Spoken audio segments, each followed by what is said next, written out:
sobre a igreja primitiva.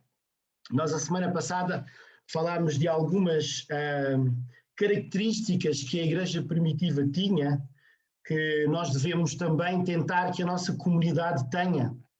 E nesse sentido, eu gostaria mesmo que nós, a cada semana que vamos sendo ensinados pelo Senhor, por intermédio daquilo que se passa ao domingo, seja na reunião do culto, na reunião de oração, na reunião de jovens, discipulado de mulheres, todas as atividades da igreja possam servir para nos ensinar, para que o Espírito Santo molde o nosso coração mais à semelhança de Cristo.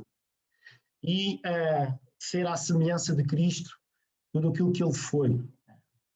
E aquilo que Ele foi, aquilo que no sentido em que Ele foi cá na Terra, o sacrifício que Ele veio fazer, e é isso que de alguma forma nós vamos falar esta tarde também. Há algumas imagens que eu gostaria de partilhar no PowerPoint que tenho aqui, que realizei para a pregação de hoje. Eu vou então aqui tentar partilhar a tela, mais uma vez é um desafio, mas estou a conseguir superar, graças a Deus. E então há aqui uma imagem, o que é que eu gostaria que nós pudéssemos fazer? Esta parte inicial da pregação vai ser um bocadinho mais dinâmica, eu gostaria muito que vocês pudessem também de alguma forma participar. Eu precisava de um voluntário que pudesse durante 30 segundos, 20, 30 segundos, me explicar aquilo que vê nesta imagem, aquilo que sente ao ver esta imagem e aquilo que entende em relação a esta imagem. Então, um voluntário, será 20, 30 segundos, não é mais. A ideia é nós podermos também partilhar uns com os outros e ter alguma ação, podermos também estar um pouco mais dinâmicos. Então, quem é que gostaria de dizer o que é que vê nesta imagem? Não tenham vergonha, irmãos. Aqui ninguém está numa posição de julgar ninguém. Estamos à vontade para poder partilhar, para poder falar uns com os outros. Alguém quer dizer aquilo que vê? Força, força. Ok, o Luciano então foi o primeiro a ligar o microfone. Força, Luciano. São várias interpretações, não é? Okay. Acredito eu que ali está havendo uma pregação, né? Está havendo uma pregação, pessoas crucificadas, os animais à espera, talvez não com essa inteligência, claro, da pregação acabar para poder se alimentar, talvez, e a multidão sempre com a desgraça alheia, sendo cobiçada a assistir os momentos tênues e tenebrosos da humanidade. Então, acredito ser isso. Okay. E tem muito mais coisa, é muito mais complexo. Sim. Não, a ideia é nós podermos também estudar um pouco aquilo, não só olhando e vendo a primeira impressão que a imagem diz. E, efetivamente, isto é um coliseu, não é? O coliseu que havia, era muito comum haver este tipo de edifícios, por assim dizer, na Roma antiga, onde haviam momentos de distração da população do Império Romano. Normalmente estaria presente sempre também pessoas importantes, como o imperador ou outros membros da corte do imperador. E aquilo que assistimos aqui é um momento em que o Luciano disse que era uma pregação, não é bem uma pregação, é uma oração. Este homem está a orar e praticamente as pessoas todas que estão aqui neste grupo são cristãos, e aqui nós conseguimos depreender que são cristãos porque há aqui uma série deles que estão a ser crucificados à semelhança de como Cristo foi crucificado, e para além de crucificados, eles são queimados vivos, e depois aqui estes cristãos vão ser trucidados por estas feras que passavam alguns dias sem comer, e para que a avidez, a fome destes animais fosse maior, eles pudessem comer aqueles cristãos vivos. Isto é um episódio que era muito comum nos séculos seguintes à ascensão de Jesus. Quando Jesus foi elevado aos céus, houve aquele primeiro ímpeto da igreja primitiva, né? A igreja começou a crescer, começou a estender-se pelo império pelo Império Romano, na altura era o Império Romano que era o mais poderoso, e os cristãos começaram a ser perseguidos. Uma outra imagem que está aqui é também, eu também gostaria então agora de uma outra pessoa que pudesse me dizer aquilo que vê, se faz favor. Há bocado o Lucas tinha levantado a mão, não sei se queres, Lucas, Eu posso. falar agora. Ok? Eu vejo pessoas sendo torturadas Uhum. e, já que o contexto é esse, eu diria que são cristãos sendo torturados pela sua fé, sendo perseguidos. Exatamente. Há situações antigas em que, simplesmente por ser cristão, as pessoas eram queimadas vivas e eram cerradas ao meio. Aqui nós temos uma imagem, haveriam imagens bastante mais fortes, mas eu, porque sei também que algumas crianças assistem ao culto, eu não coloquei, mas isto são imagens de coisas reais que se passaram, irmãos. E isto serviu só de introdução, para nós percebermos aquilo que era um bocadinho do contexto que a igreja primitiva estava a viver e que iria viver dali para a frente depois daquilo que foi Jesus ascendido aos céus.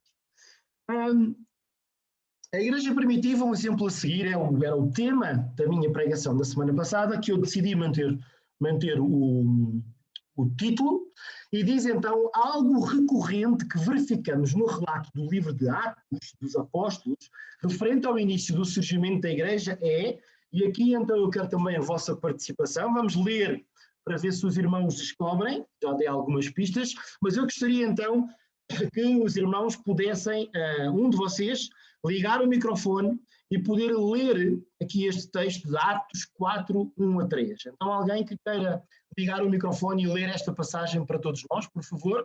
Tem que ser um bocadinho mais rápido e com dinâmica, porque não ficamos aqui até às 9 da noite e não convém. Então alguém que queira ler Atos 4, 1 a 3? 1 Pedro e... Não. Atos 4, 1 Pedro, o 1 é o versículo, desculpa. O 1 é o versículo, está bem? Ah, sim, Atos 4, 1 a 3. Isso mesmo. Pedro e João estavam ainda a falar ao povo quando chegaram os sacerdotes, o oficial dos guardas do templo e os saduceus.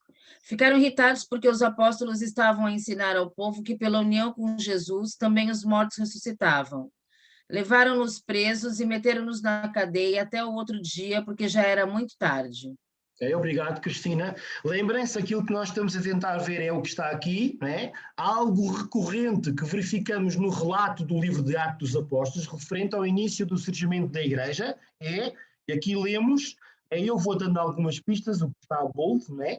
Então eu vou pedir agora a uma outra pessoa que possa ler. Vamos ver que todas as passagens que nós estamos a ler é em Atos 4, é no início do livro de Atos.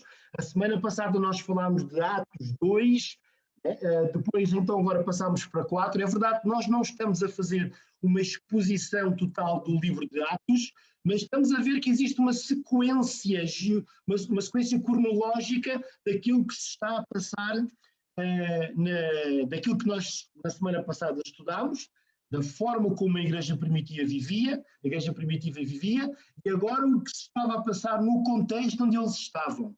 Então há pouco lemos Atos 4, de 1 a 3, agora Atos 4, 18 a 21. Mais uma pessoa que queira ligar o microfone e ler, se faz favor. Mandaram-nos chamar. E desculpa, você pode ler. E proibiram-nos terminantemente falar ou ensinar acerca de Jesus. Mas Pedro e João responderam: pensem bem se é justo diante de Deus obedecer-vos em vez de obedecer a Deus. Não podemos deixar de falar daquilo que vimos e ouvimos. Então as autoridades ameaçaram-nos outra vez e mandaram-nos embora. Então, por intermédio deste texto relatado em Atos, o que é que nós percebemos que se estava a passar com a igreja primitiva? Vamos ler outro texto. Foi a forma que eu encontrei também de não ler os capítulos todos, mas eu aconselho vivamente a que o irmão possa ler o início de Atos, para que possa perceber melhor aquilo que se está a passar aqui. Então nós, aqui no culto, era complicado estar a ler todo o capítulo 4, todo o capítulo 5, então decidi apenas colocar aqueles momentos em que o livro de Atos nos diz aquilo que se estava a passar com a igreja primitiva, com os apóstolos, com os crentes de então. Então, uma outra pessoa que queira ler, há pouco a Ramira estava a ler, então Ramira, convido-te agora a ler Atos 5, 17 e 18, por favor. Sim. Então, o chefe dos sacerdotes e os seus companheiros, que eram do partido dos saduceus, num gesto de fanatismo, apanharam os apóstolos e mandaram metê-los na cadeia. Ok, então mais uma situação em que nós vemos os apóstolos, os crentes da altura, a sofrer uma situação. Nós já vamos ver, já vamos fazer uma espécie de um apanhado, uma espécie de um resumo daquilo que se está a passar então no início da igreja primitiva. Por fim, há uma outra passagem que eu gostaria que nós lêssemos, então é apenas o versículo 40 de Atos 5, temos estado a ler Atos 4 e Atos 5, então uma pessoa que queira ler este versículo, por favor. Chamaram os apóstolos, mandaram castigá-los e deram-lhe ordens para não falarem mais o nome de Jesus. Depois soltaram-nos. Ok.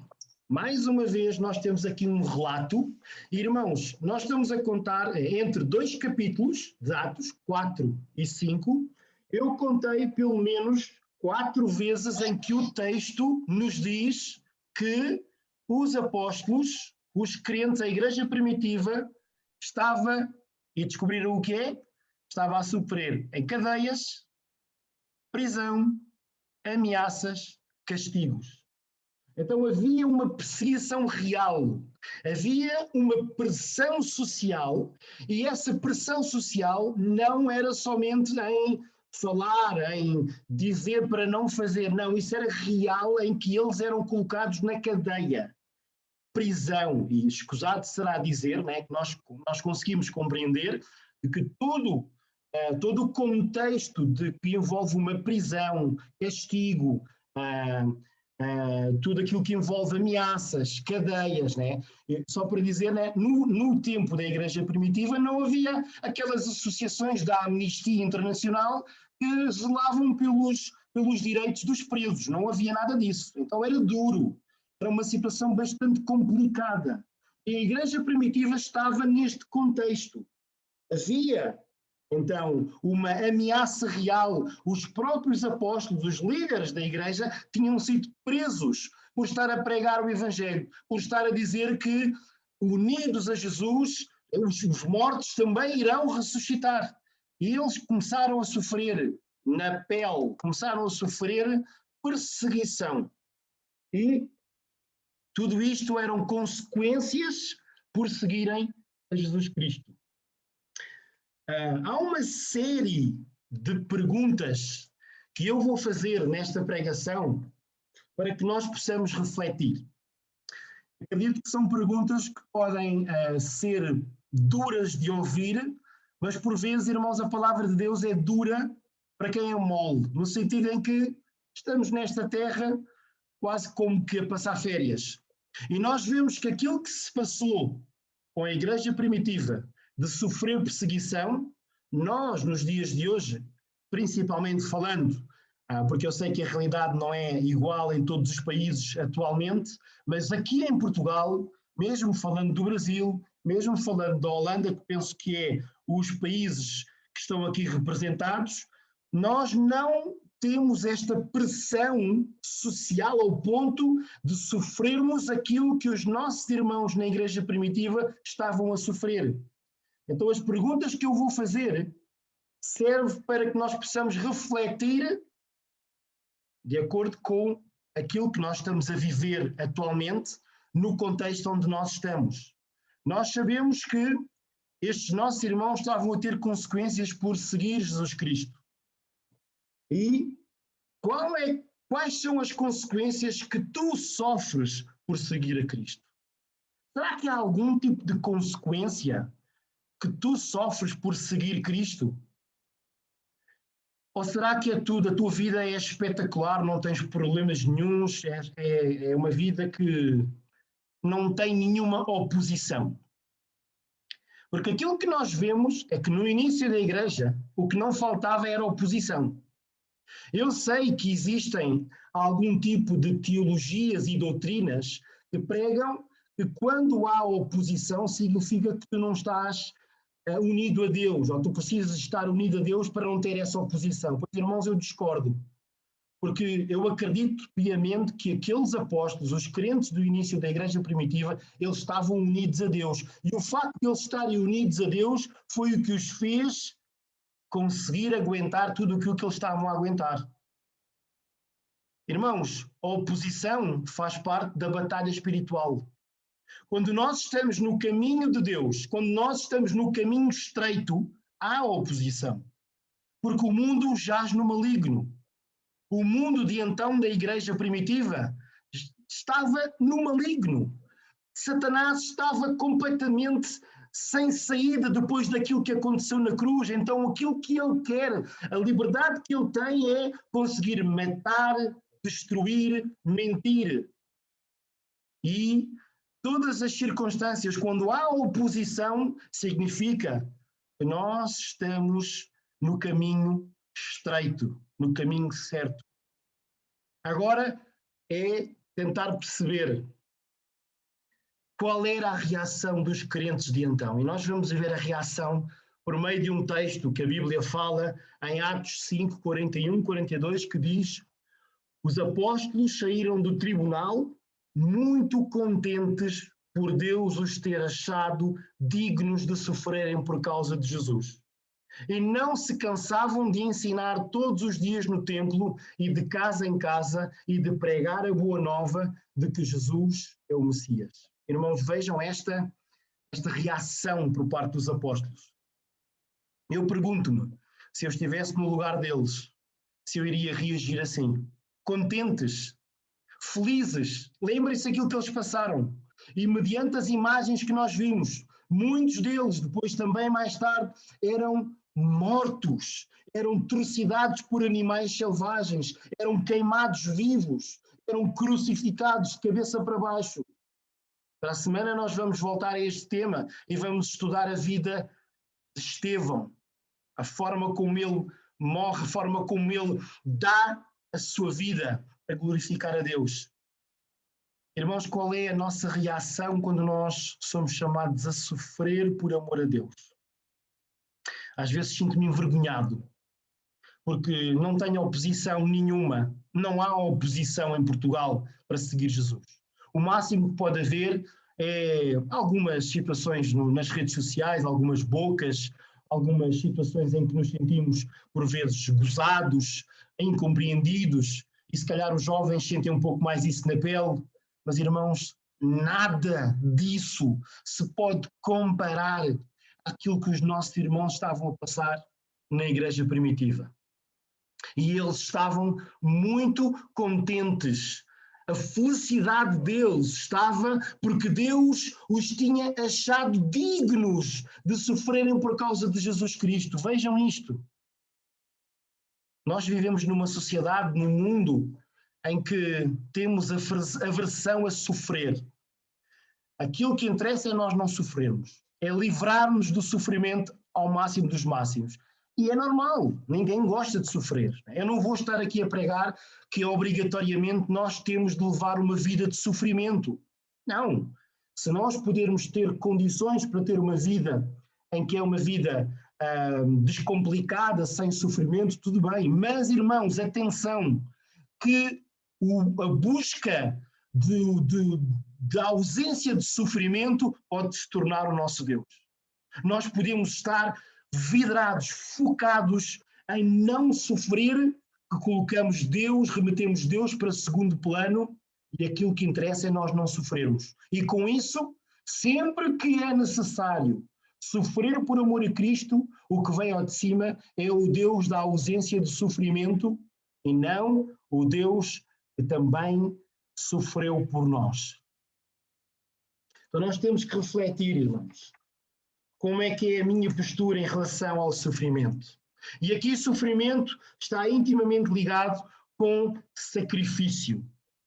Eu fui ao dicionário de língua portuguesa definir esta palavra. Por vezes é importante nós podermos definir aquilo que é a definição, aquilo que é o conceito de sacrifício. Diz: ato ou efeito de sacrificar, imolação, oferta à divindade em expiação de culpa ou para implorar auxílio, ofrenda, abandono voluntário de algo precioso, renúncia àquilo que é sacrificado, privações a que alguém se sujeita em benefício de outrem, sofrimento, custo e esforço. Esta é a definição que nós temos no dicionário de língua portuguesa. Porém, eu queria dividir esta definição em duas partes.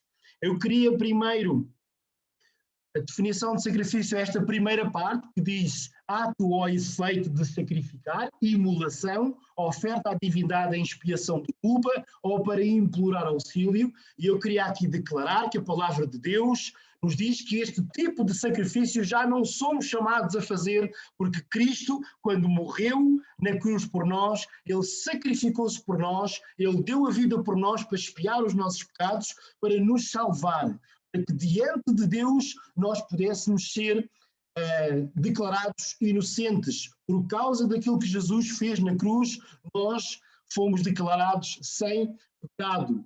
Deus, ele perdoou o nosso pecado na pessoa de Jesus, no sacrifício de Jesus. Então eu não estou a falar aqui de um sacrifício que agora nós temos de fazer para expiar o nosso pecado, para perdoar o nosso pecado. Este pecado já foi perdoado e Cristo morreu pelo nosso pecado. Por isso, algum tipo de sacrifício físico, como por vezes nós vemos pessoas a ir de joelhos a Fátima, a molestar-se com chicotadas, a carregar a cruz, todo esse tipo de sacrifício foi abolido quando Jesus morreu por nós naquela cruz, se sacrificou por todos. E é isto que diz, então, o texto de Hebreus 10, 10 a 14. Diz assim, eu peço a vossa atenção, irmãos, diz, Jesus Cristo fez a vontade de Deus quando nos purificou do pecado por meio da oferta que ele fez de si próprio, uma vez por todas. Uma vez por todas.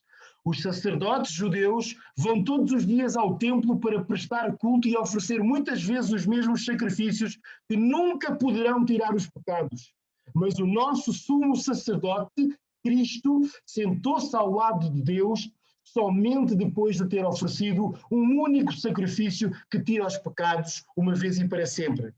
A partir daí, ele espera até que Deus ponha os seus inimigos debaixo dos seus pés. É que com uma só oferta ele tornou perfeitos para sempre aqueles que purifica do pecado. Então, é verdade que nós no Antigo Testamento tínhamos esta prática de ir ao templo sacrificar um animal, e os judeus têm ali um animal para cada oferta, um sacrifício para cada situação, mas quando Jesus vem à terra, quando ele morre na cruz, ele é o Cordeiro de Deus, o Cordeiro que foi sacrificado para a expiação do nosso pecado. E aí foi suficiente. Somente o sacrifício de Jesus foi suficiente para nós podermos ser declarados justos diante de Deus. Porque Deus, quando olha para nós, ele já não olha para o nosso pecado, já não olha para nós como pecadores, ele vê aquilo que o seu Filho pagou e, por intermédio, pagou no nosso lugar, né? Na cruz no nosso lugar.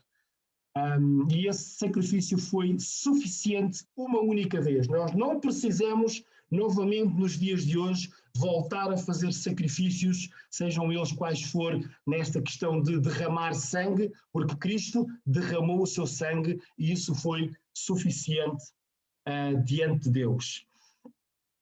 Porém, há a segunda parte da definição, que diz oferenda, abandono voluntário de algo precioso, renúncia, privações a que alguém se sujeita em benefício de outrem ou de uma causa, sofrimento, custo, esforço.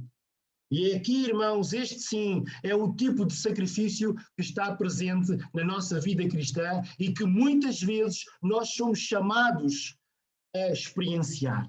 Este sacrifício, conforme diz aqui a definição, é um abandono voluntário de algo precioso, que nós abandonamos por amor a Deus. É uma renúncia que nós fazemos de direitos que temos, de privilégios que temos. Nós renunciamos por amor a Deus, por amor aos irmãos. Nós experienciamos privações, né? Sujeitamos a essas privações em benefício de outrem ou de uma causa, a causa do reino de Deus, de Cristo. e em benefício dos nossos irmãos. É sofrimento, envolve sofrimento. Custa, envolve esforço, envolve. É aquilo que também está em Romanos 12:1, quando diz: irmãos, peço-vos pelo amor de Deus que se ofereçam a Ele como ofertas vivas, santas e agradáveis. É este o verdadeiro culto que lhe devem prestar. Não vivam de acordo com as normas deste mundo, mas transformem-se adquirindo uma nova mentalidade. Assim compreenderão qual é a vontade de Deus, isto é, o que é bom, o que lhe é agradável e o que é perfeito. Irmãos, nós muitas das vezes temos a ideia de que prestar culto ao Senhor é estar aqui nesta reunião ou estar presencialmente numas instalações, é uma forma de prestar culto. Mas a forma que Deus mais aprecia de prestar culto é quando nós, na nossa vida diária, oferecemos a Ele, nós, como pessoas, com todo o nosso ser, a oferta de sacrifícios vivos, e nós fazemos a vontade de Deus no dia a dia. Isto é a prestação de culto que Deus mais aprecia. Então, não adianta, irmãos, nós irmos ao domingo e estarmos diante da igreja e estarmos a cantar e ajoelhar e levantar os braços, quando nós, na segunda-feira seguinte, nós não queremos saber nada de Deus nem da vontade de Deus. Irmãos, sacrifício vivo, pessoas vivas que no seu dia-a-dia fazem a vontade de Deus, colocam Deus em primeiro lugar. Isto é o prestar culto ao Senhor. É este que é o verdadeiro culto que nós lhe devemos prestar. Irmãos, e agora eu gostaria de nos levar a pensar que sacrifícios nós fazemos ou estamos dispostos a fazer. Vamos olhar para a nossa vida. Nós às vezes pensamos, sacrificar, sacrifício. Não, eu não faço sacrifícios por ninguém. Eu não faço nenhum sacrifícios. Pois, irmão, engana-se. Há muitos sacrifícios que o irmão faz todos os dias. Por exemplo, trabalhar. Para alguns é um sacrifício. Para quê? Para ganhar dinheiro, para manter o nosso estilo de vida. Temos de trabalhar.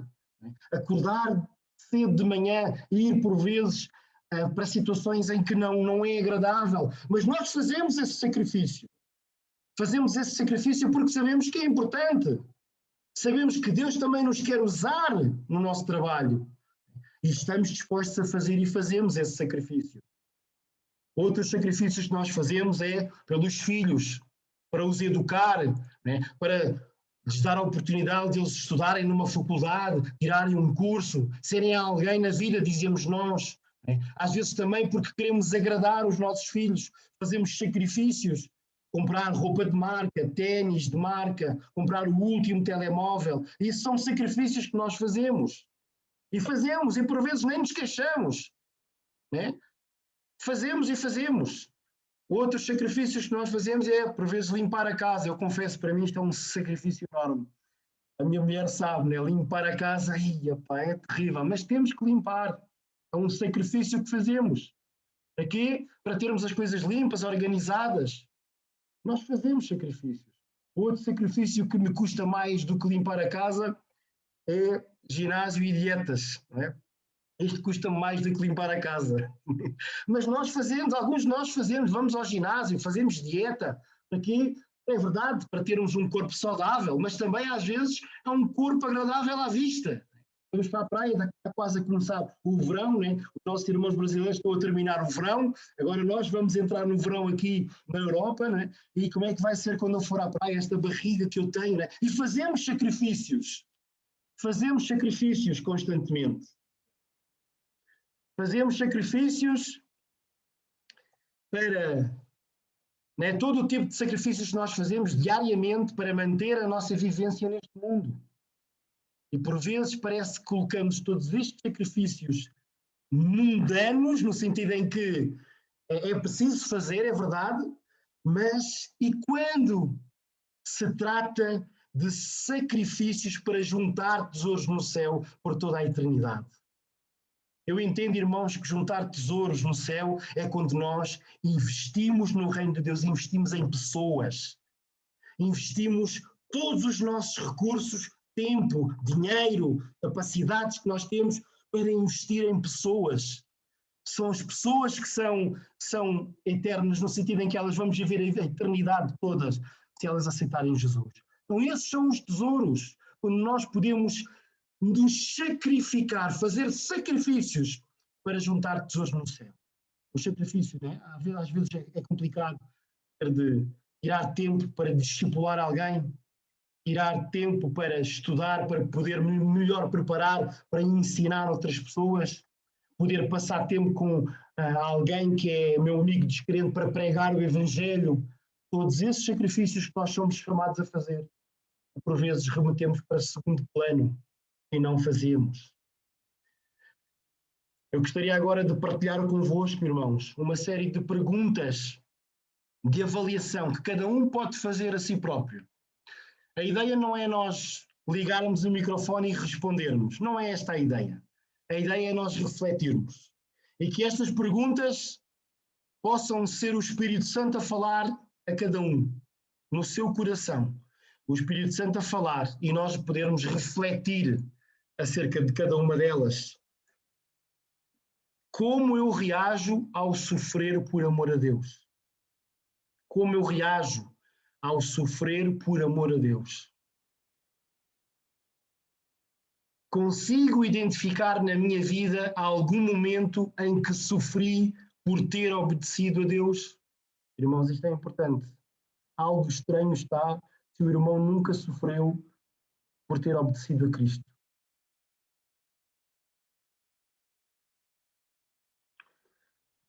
O que eu entendo que devo renunciar por ser chamado a fazer algo prático por amor a Deus?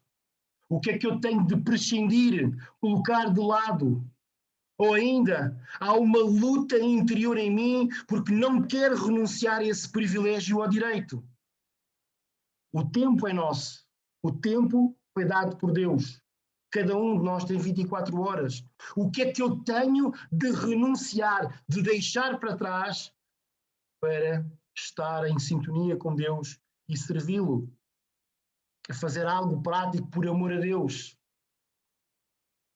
Quando acontece uma situação prática onde eu sou chamado a amar a Deus, mas que envolve algum tipo de renúncia, como é que eu decido? Qual é que tem sido o meu comportamento diante de uma circunstância em que eu tenho de sair da minha zona de conforto para servir ao Senhor? Qual é a minha decisão? Estou estagnado? Estou parado? Para refletir, irmãos. E agora, perguntas mais específicas. Irmãos, eu gostaria de fazer aqui só uma à parte. Poucos exemplos na Bíblia Deus usa de que algo faz confronto direto com Deus no senhorio de Cristo na nossa vida. Uma delas é quando o Senhor Jesus diz que vocês não podem servir a dois senhores. Ou vão aborrecer um e amar o outro, ou amar o outro e aborrecer o outro. Vocês não podem servir a Deus, e lá algumas versões dizem Mamon, que era o Deus das riquezas daquele tempo. Fala especificamente de dinheiro, riquezas deste mundo. A Bíblia tem uma ênfase muito grande em relação ao dinheiro, dizendo que o amor ao dinheiro é a raiz de todos os males. E a forma como nós lidamos com os recursos que temos, especificamente o dinheiro, vai demonstrar se o nosso coração está no sítio certo. Porque Deus fala também nesta questão de juntar tesouros na terra e juntar tesouros no céu. Onde estiver o vosso tesouro, estará também o vosso coração. E as perguntas que eu tenho para nós podermos refletir nesta área é: quanto neste ano, e falo somente deste ano de 2021, porque para trás, se calhar, seria uma carga demasiado grande, mas quanto neste ano, já vamos no 3º mês do ano, eu já contribuí do meu tempo e recursos para o bem comum da minha igreja? Quanto? Consegue quantificar? Consegue quantificar quanto tempo e quanto dos seus recursos já deu para o bem comum da igreja? É verdade que nós podemos dizer, não, mas por que a igreja? O reino de Deus é tão grande. É verdade, irmãos, mas se o irmão está a congregar numa determinada igreja, é lá que deve servir também ao Senhor. Eu costumo dizer que é fácil amar o irmão que está na China. Talvez o máximo que podemos fazer por ele é orar. Sermos chamados a amar o irmão que está lá ao nosso lado quando temos que dar boleia, comprar comida, oferecer o pagamento de uma fatura, estando lá pronto para chorar com ele, estar lá pronto a aconselhá-lo. O irmão da China está lá, mas nós somos chamados a servir a Deus, a amar o próximo que é real na nossa vida. Então a pergunta que temos que fazer é: quanto neste ano eu já contribuí do meu tempo e recursos para o bem comum da minha igreja? E especificando este tempo e recursos, quanto neste ano eu já contribuí financeiramente para o sustento da minha igreja? Quanto? Consegue quantificar quanto dinheiro do seu dinheiro já deu para a obra do Senhor? Consegue quantificar? É mais fácil, por vezes, fazer sacrifícios que mantenham a nossa vida diária do mundo bem, mas esquecemos do foco que é toda a eternidade. E eu falo aqui desta questão do dinheiro porque também é uma coisa fácil de contabilizar. É fácil de nós entendermos. Porquê esta resistência que nós temos de contribuir com o dinheiro que nós temos para a obra de Deus? O dinheiro é um recurso como outro qualquer. E eu até acho que o dinheiro até nem é aquilo que mais precioso nós temos. Mas o dinheiro ajuda-nos a perceber onde é que está o nosso coração, onde é que estão as nossas prioridades. Quantas horas neste ano eu já passei a servir ao Senhor no contexto da minha igreja? É verdade, estamos em contexto de pandemia, mas isso não é desculpa, irmãos. Não é desculpa. Nós temos hoje em dia uma série de ferramentas para poder dedicar tempo à obra do Senhor. Dedicar tempo à obra do Senhor é quando eu ligo àquele irmão que está triste, está sozinho, quando eu vou e tento visitar, nem que seja com a distância de segurança, quando eu vou e vou levar uma refeição a alguém que está a padecer alguma necessidade, quando eu vou e vou sem ninguém saber, vou às instalações da igreja e estou lá a trabalhar de uma coisa prática, a limpar, a tirar lixo, a partir paredes. Quanto tempo, quantas horas eu já dediquei ao servir ao Senhor no contexto da minha igreja local? Irmãos, são perguntas que eu deixo para que o Espírito Santo possa falar ao nosso coração. Eu gostaria que vocês pensassem exatamente que quando eu estou a preparar uma pregação, eu sou o primeiro a levar na cabeça da parte de Deus. Eu sou o primeiro. Quem me conhece sabe que eu sou um pouco resistente às vezes a falar deste tipo de assuntos porque é meio complicado, mas desta vez não poderia deixar de falar, porque Deus colocou mesmo no meu coração. São perguntas difíceis, mas são perguntas que têm de ser colocadas, que nos vão ajudar a evoluir, a sair da nossa zona de conforto e a evoluir, para crescermos. Para crescermos. E tudo aquilo que estamos a dizer é bíblico. Se a palavra de Deus não tem impacto em nós para que nos possa chamar a atenção, nos educar, nos tirar aquilo, é como uma espada de dois gumes, que retira aquilo que está errado e coloca aquilo que está correto. Então, irmãos, se nós não damos espaço à palavra de Deus, ao Espírito Santo para trabalhar em nós, nós andamos um pouco a brincar às igrejas e aos crentes. E temos que deixar essa postura de lado. Lembrem-se dos nossos irmãos da igreja primitiva. Sofreram por amor a Cristo. Muitos deles foram queimados vivos foram para a prisão, pagaram com a sua própria vida. Semana passada nós vimos que não havia necessidade na igreja, porque eles vendiam as suas propriedades para que alguém que tivesse necessidade, eles iam e comatavam essa necessidade. Irmãos, que exemplo magnífico. Por vezes, e se tiverem tempo, leiam o relato também de Hebreus 11, que fala dos heróis da fé. Tudo aquilo que estes heróis da fé sofreram por amor a Cristo. E nós, aquilo que por vezes somos chamados, é contribuir financeiramente. Um pouco a nossa vida diária, um pouco das horas daquilo que é a nossa semana. Que vergonha, irmãos. Que vergonha quando nós não temos tempo para servir ao Senhor. Que vergonha quando nós damos a Deus aquilo que nos sobra no orçamento familiar. Que vergonha quando nós temos irmãos nossos, não só na igreja primitiva, mas mesmo hoje em dia, a pagar com a vida, sacrificando as suas vidas por amor a Deus.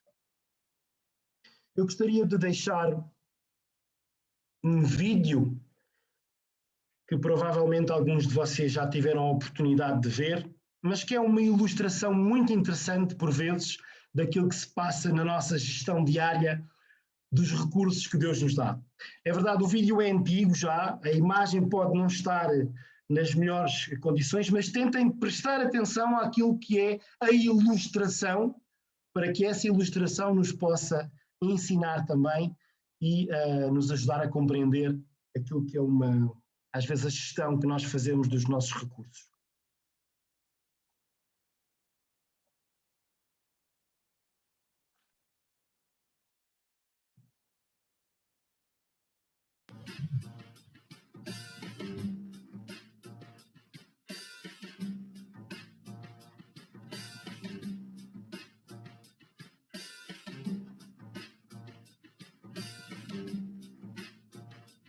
Thanks.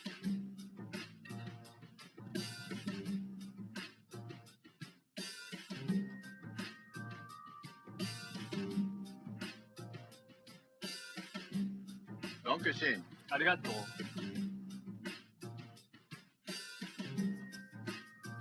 Oh, I couldn't. Well, maybe just a bite. Oh yeah! All right!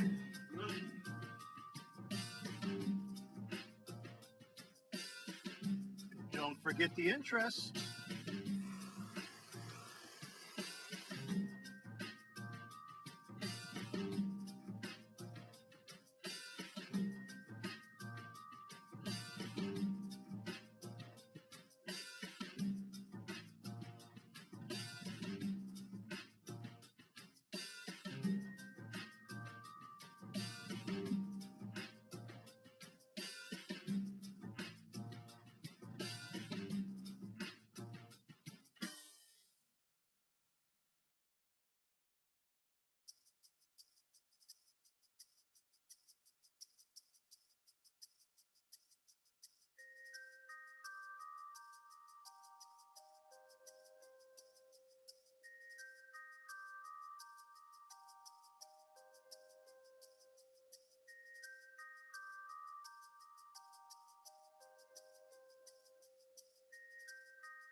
Dude, he brought the pie.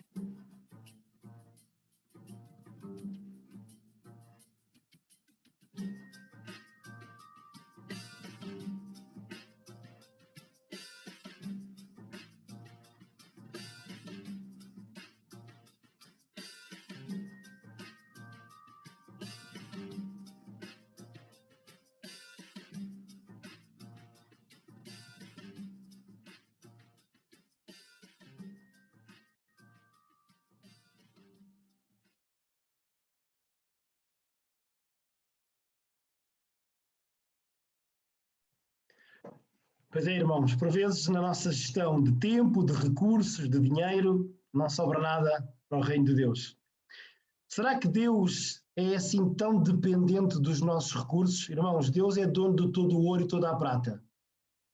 Mas os recursos que Ele nos dá e a forma como nós fazemos a gestão desses recursos é uma forma dele avaliar qual é a prioridade que nós damos ao reino de Deus e a Ele próprio. Então fica a reflexão, irmãos, que realmente nós possamos refletir acerca daquilo que foi falado e que a palavra de Deus possa produzir mudança em nós. Eu vou pedir ao Benoit para terminar com a oração este tempo de reflexão e depois então teremos o momento da foto e de partilha, quem quiser depois falar. Então, Benoit, força, orar ao Senhor para que esta palavra possa realmente fazer diferença nas nossas vidas. Deus, queremos te pedir perdão porque, de facto, temos falhado. Temos feito muita coisa, temos pensado muita coisa, temos tratado de muita coisa, temos gasto em muita coisa, tempo, dinheiro e recursos, Deus. E tantas vezes, tu que nos deste tudo, ficas sem nada. E queremos te pedir perdão por isso. Deus, e com este pedido de perdão nós queremos dizer que vamos mudar de vida. Vamos mudar a nossa mentalidade, vamos mudar a nossa maneira de estar, a nossa maneira de fazer, a nossa maneira de gerirmos aquilo que tu nos dás, Deus, e que nós dizemos que é nosso, Deus. E queremos te pedir ajuda porque não é fácil. Tantas vezes nós recebemos aquilo que vem de ti e gerimos como se fosse nosso. E de facto não é nosso, é teu.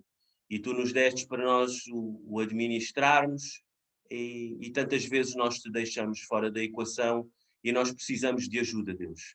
Nós precisamos de ajuda para dar mais do nosso tempo. Para dar mais do nosso tempo à igreja local, aos projetos da igreja, Deus, às reuniões da igreja, Deus. Precisamos de dar mais tempo também para ler e estudar a tua palavra, Deus. Para parar, para pensar nas coisas que são de ti, Deus. Também precisamos de gastar mais tempo a falar de ti, sobre ti, aos nossos filhos, aos nossos pais, às pessoas que nos são próximas, Deus. Nós precisamos também de ajuda para administrar melhor o dinheiro que tu nos dás, Deus. Nós precisamos de continuar contigo na equação, Deus. Nós tantas vezes dizemos que a igreja falta cadeiras melhores, devia ser pintada, que aquela coisa devia ser arranjada, Deus, que o pastor podia ter umas condições um bocadinho melhores, mas de facto aquilo que damos é aquilo que nos sobra, Deus. Pegamos naquelas moedas que estão no fundo do nosso bolso, naquela nota que nós sabemos que não vai fazer falta e entregamos na igreja, Deus. E nós queremos pedir perdão por isso, porque nós sabemos, no fundo, que isso não está correto, Deus. Nós queremos ser melhores, Deus. Nós também queremos ser melhores da forma como administramos os nossos bens, Deus. Da forma como nós tratamos o nosso carro como se fosse nosso. Da nossa casa, que não pertence a mais ninguém, porque nós é que estamos a pagar a hipoteca, Deus. Tantas coisas nós temos, o nosso computador, as nossas coisas, e não colocamos ao serviço dos outros, Deus. Também te queremos pedir perdão porque nós sabemos de coisas e não ajudamos as outras pessoas. Nós não ajudamos porque sabemos que a outra pessoa tem dificuldade em trabalhar no computador e nós não vamos lá ajudar, Deus. E tantas outras coisas, Deus, que nós podíamos fazer e não fazemos. Com a desculpa que não temos dinheiro, com a desculpa que nós não temos tempo, muitas vezes até com mentiras que nos mentimos a nós próprios e dizemos que nós não conseguimos, Deus. E nós queremos te pedir que tu nos ajudes para não nos enganarmos a nós próprios, para não tentarmos enganar os outros, Deus. Nós queremos te pedir ajuda para nós encararmos os problemas e os desafios de frente e avançarmos e crescermos em ti, Deus. Obrigado, Deus, porque tu és um Deus misericordioso, um Deus de amor e um Deus que nos ama, Deus. E queremos pedir ajuda para, de facto, sermos melhores e crescermos na maturidade de ti, Deus. Em teu nome. Amém.